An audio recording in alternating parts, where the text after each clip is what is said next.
اللہ تعالیٰ یہ خواب کیوں دکھاتا ہے بندوں کو؟ اور یہ ایک ایسا عمل ہے کہ جو انسان جس پہ قابو نہیں پا سکتا، جو انسانی ڈسکوری سے باہر ہے کہ ایسا کیوں ہوا۔ آپ دیکھیں کہ انسان دو چیزوں کا مجموعہ ہے، ایک اس کا جسم ہے اور ایک اس کی روح ہے۔ جہاں یہ دونوں آپس میں ایک دوسرے سے موافقت کرتے ہیں، ایک دوسرے کے ساتھ کوآرڈینیٹ کر رہے ہیں، وہاں یہ ایک دوسرے سے کشمکش بھی کرتے ہیں۔ بعض اوقات جسمانی خواہشات روح پر غالب آ جاتی ہیں، بعض اوقات روحانی کیفیات جسم پر غالب آ جاتی ہیں۔ عام طور پر دن میں جب ہم دنیا کے کام کر رہے ہوتے ہیں تو ہمارا جسم ایکٹیو ہوتا ہے، اور اس کا نتیجہ کیا ہوتا ہے کہ روح کی جو کار فرمائیاں وہ ذرا لو ہو جاتی۔ رات کو جب ہم سوتے ہیں اور جسم ہمارا بالکل بے حس ہو جاتا ہے تو پھر روح جو ہے وہ ابھر کر آتی ہے، اس کی کار فرمائی بڑھتی ہے، وہ زیادہ ایکٹیو ہو جاتی۔ پھر آپ کو قرآن کی وہ آیت بھی یاد ہوگی کہ جس میں اللہ تعالیٰ فرماتے ہیں کہ جب انسان سوتا ہے تو ہم اس کی ایک روح لے لیتے ہیں، جس کو زندگی دینی ہوتی ہے وہ واپس لوٹا دیتے ہیں، ورنہ جو دوسری باقی ہوتی ہے وہ بھی لے لیتے ہیں۔ اب یہ جو روح نکلتی ہے نا ایک ہمارے جسم سے، تو یوں لگتا ہے کہ جیسے وہ مختلف جگہوں پہ وانڈر کرتی، یعنی گھومتی پھرتی، اور بعض اوقات دور دراز پہنچ کے مثلا کسی مردے سے جا ملاقات کرتی، کیونکہ روح تو ایک لطیف چیز ہے نا۔ جب ماں کے پیٹ میں بچے کے اندر آتی ہے تو کوئی پتہ نہیں چلتا، جب نکل جاتی ہے تو کوئی پتہ نہیں چلتا۔ اسی طرح روح دیواروں کے پار بھی چلی جاتی ہے۔ قرآن پاک میں آتا ہے نا کہ اینما تکونوا یدرککم الموت ولو کنتم فی بروج مشیدہ، یعنی اگر بالکل ساؤنڈ پروف اور ہوا پروف جگہ پر بھی کوئی چیز رکھ دی جائے تو کیا ہوگا؟ روح وہاں سے بھی نکل جائے گی۔ یعنی روح کے لیے یہ مادی چیزیں رکاوٹ نہیں ہے۔ اب آپ دیکھیں جو لوگ مر جاتے ہیں بعض اوقات آپ کی ان سے ملاقات ہوتی اور آپ کو یوں لگتا ہے جیسے آپ ان کو چھو کر آئے، اور ایسا ممکن ہے کہ وہ جو سوتے وقت ایک روح آپ کی نکلی وہ ٹریول کرتے کرتے اس مقام پہ جا پہنچی جہاں وہ مردہ روح تھی، اور اس نے اس سے جا کر باتیں بھی کی، کچھ میسج بھی لیے، کچھ اور بھی۔ تو اس سارے کو ہم واضح طور پر نہ جان سکتے ہیں، اس کی حقیقت نہ سمجھ سکتے ہیں، لیکن بعض خوابوں کو انٹرپریٹ کرنے میں یہ چیز آپ کو مدد دے گی کہ ایسا کس طرح پاسبل ہے۔ آپ اپنے بستر پر لیٹے ہوئے اور روحانی طور پر آپ خواب میں آپ کہیں اور پہنچے ہوئے۔ بعض اوقات آپ دیکھتے ہیں کہ میت آپ کو کوئی چیز دے رہی ہے، میت رو رہی ہے، میت خوش ہے، آپ اس کو دیکھتے ہیں وہ بڑے باغ میں بیٹھی ہوئی ہے۔ یہ آپ نے کہاں سے دیکھ لیا؟ آپ تو بستر پہ لیٹے ہوئے تھے۔ تو وہ جو ایک شعور سوتے وقت نکل جاتا ہے، جسم سے الگ ہو جاتا ہے، وہ ٹریول کر رہا ہوتا ہے ایک طرح سے، اور وہ ایسی جگہوں پر اللہ کے اذن سے ہی پہنچ جاتا ہے اور اس کو وہاں کی معلومات مل جاتی ہیں۔ اچھا آپ کو یاد ہوگا وہ قصہ جو شہیدوں کا واقعہ میں نے آپ کو سنایا تھا، عراق میں جو صحابہ کرام کی قبروں میں سے ان کو نکال کر دوسری جگہ پر دفن کیا گیا۔ آپ نے دیکھا کہ مستقل کنٹینیوسلی 3 دن خواب آیا ایک شخص، جب اس نے اگنور کیا تو بادشاہ وقت کو خواب آیا، مفتی اعظم کو خواب آیا، اور مسلسل خواب میں وہ اپنا میسج کنوے کر رہے ہیں کہ ہمیں وہاں سے نکالو، ہماری قبروں میں پانی آ گیا۔ اور یہ بالکل سچا واقعہ ہوا، دنیا نے جس کا مشاہدہ بھی کیا۔ تو پھر آپ اس کو کیسے انٹرپریٹ کریں گے؟ وہ شہداء کہاں ملے تھے؟ تو بات یہ ہے کہ جیسے ہماری روح ٹریول کرتی ہے، کہیں ایسی جگہ جا پہنچتی ہے تو ہو سکتا ہے کہ وہ اس مقام تک جا پہنچی ہو۔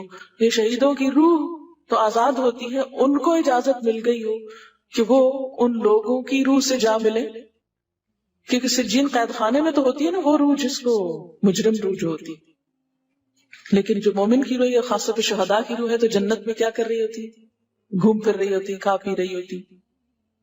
تو یہ بالکل ایک سچ ہے اور حقیقت ہے کہ بسا اوقات انسان خواب میں ایسے لوگوں سے ملاقات کر کے ان کے حالات کو جان لیتا ہے کہ ان پہ کیا گزر رہی، مثلا ان کو عذاب ہو رہا ہے۔ یہ عام بات ہے نا کہ میت کو جس حال میں دیکھو اسی حال میں ہوتی، یعنی اگر خواب میں دیکھیں کہ کسی نے اپنے والدین کو دیکھا کہ وہ بہت رو رہے ہیں فوت ہونے کے بعد تو کیا کرنا چاہیے؟ ان کی طرف سے صدقہ دعا کرنی چاہیے۔ یہ بھی اللہ کی ایک رحمت ہوتی ہے کہ ان کو موقع دے دیا جاتا ہے کہ وہ اپنا میسج کنوے کر دیں ایک طرح سے۔ وہ اس کے دل کی بات نہیں ہوتی، الا یہ کہ آپ کسی انسان کے بارے میں بہت برا گمان رکھتے ہیں اور آپ اسے دیکھتے ہیں کہ وہ رو رہا ہے یا کچھ، لیکن کئی اور لوگ دیکھتے ہیں کہ وہ ہنس رہا ہے، کھیل رہا ہے، تو اس کا مطلب یہ ہے کہ پھر آپ ان دو کو کنٹرڈکشن کیسے دور کریں گے؟ تو پھر آپ یہ دیکھیں گے کہ جس نے خواب دیکھا ہے اس کا اپنا نظریہ اس شخص کے بارے میں کیا تھا، کیونکہ اس کی اپنی بدگمانی تو نہیں اندر چھپی ہوئی تھی کہ جو سوتے وقت اوپر ابھر آئی اور اس نے وہ روپ اس طرح کا دکھا دیا، پھر وہ حدیث نفس میں آ جائے گی، دل کی بات میں وہ چیز آ جائے گی. ٹھیک. تو نبوت کا جیسے انبیاء علیہ السلام کو کچھ غیب کی خبریں دے دی جاتی تھی، اسی طرح عام انسانوں کو خواب کے ذریعے کچھ غیب کی خبریں دے دی جاتی ہیں، لیکن کسی بھی خواب کے سچا ہونے کی آپ کوئی دلیل نہیں رکھتے. ایز سچ واضح بات یہ نہیں کہہ سکتے کہ میں نے جو خواب دیکھا وہ بالکل سچ ہو جائے گا، یہ آپ دعویٰ نہیں کر سکتے.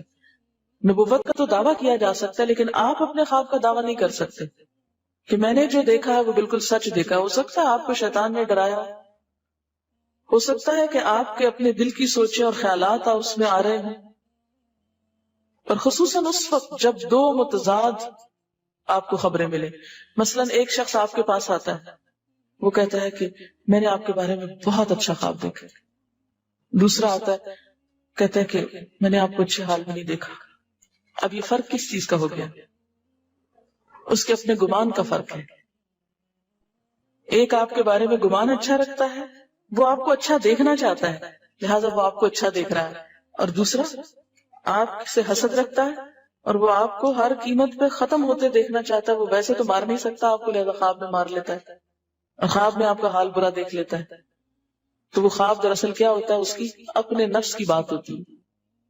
اسی طرح بعض لوگ جو جھوٹ سے بچتے ہیں، دھوکے سے بچتے ہیں، جن کے اندر منافقت نہیں ہوتی، جن کے دل بالکل صاف ہوتے ہیں، ان کو بھی بعض اوقات ایسے خواب آتے ہیں کہ جو بالکل واضح حقیقت ایک طرح سے نظر آ جاتی ہے. لیکن کوئی شخص یہ خود سے دعویٰ نہیں کر سکتا کہ جو میں نے دیکھا ہے وہ میرے دل کی بات نہیں اور وہ بالکل بڑی سچائی ہے، جب تک کہ وہ چیز عملاً سامنے نہ آ جائے. آپ صلی اللہ علیہ وسلم نے فرمایا اچھا خواب اللہ کی طرف سے ہے اور برا شیطان کی طرف سے. یعنی اگر آپ کسی کو برا دیکھ رہے ہیں یا کسی کی برائی دیکھ رہے ہیں تو وہ دراصل کیا ہے؟ شیطان ہے آپ کے اندر، جو آپ کو اس شخص کے خلاف یا کسی خاص واقعے کے خلاف بھڑکا رہا ہے، اور آپ اپنی تسلی کر لیتے ہیں خواب کے ذریعے. فرمایا پس جب کوئی شخص پسندیدہ خواب دیکھے تو اسے صرف اس شخص سے بیان کرے جس سے محبت اور اعتقاد ہے. یہ میرا مشورہ نہیں، نبی صلی اللہ علیہ وسلم کا ہے آپ سب کے لیے. بخاری اور مسلم کی روایت ہے کہ جب کوئی اچھا خواب آپ دیکھیں تو کیا کریں؟ اس کو بتائیں جس سے آپ محبت رکھتے ہو وہ آپ سے بھی رکھتا ہو اور جس پر آپ کا اعتماد ہو. جیسے حضرت یعقوب علیہ السلام نے کیا کہا تھا بیٹے کو کہ مجھے تو بتا دیا، بھائیوں کو نہیں بتانا.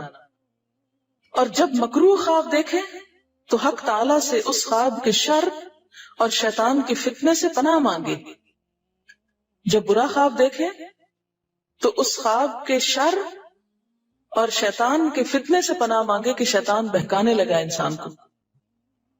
اچھا آپ دیکھیں کہ بعض اوقات یہ ہوتا ہے کہ جسے ہمارا کسی سے اختلاف ہوا ہے، عقیدے میں، گھر کے جھگڑے میں، کسی ذاتی اس میں، تو ہم کمزور ہوتے ہیں، مجبور ہوتے ہیں، اس کو کچھ کہہ نہیں سکتے. تو پھر ہم بعض اوقات اپنی تسکین کیسے کرتے ہیں؟ خوابوں میں کرتے ہیں. مثلا ایک لڑکا کسی سے شادی کرنا چاہتا ہے اور وہ کر نہیں پاتا، اس کو وہ رشتہ مل نہیں رہا، تو وہ خواب میں دیکھتا ہے کہ اس کی شادی اس سے ہو گئی، اس لڑکی سے. تو بعض خوابوں کی نوعیت بس صرف اتنی ہوتی، اس سے زیادہ اس کی حقیقت نہیں ہوتی. اچھا بعض اوقات جیسے کسی سے ضد ہے، عداوت ہے، دشمنی ہے آپ کی، اب آپ اس کو خواب میں برا دیکھ رہے ہیں، اس کی برائی دیکھ رہے ہیں، تو یہ دراصل کیا ہے؟ شیطان کا شر ہے جو آپ پہ غالب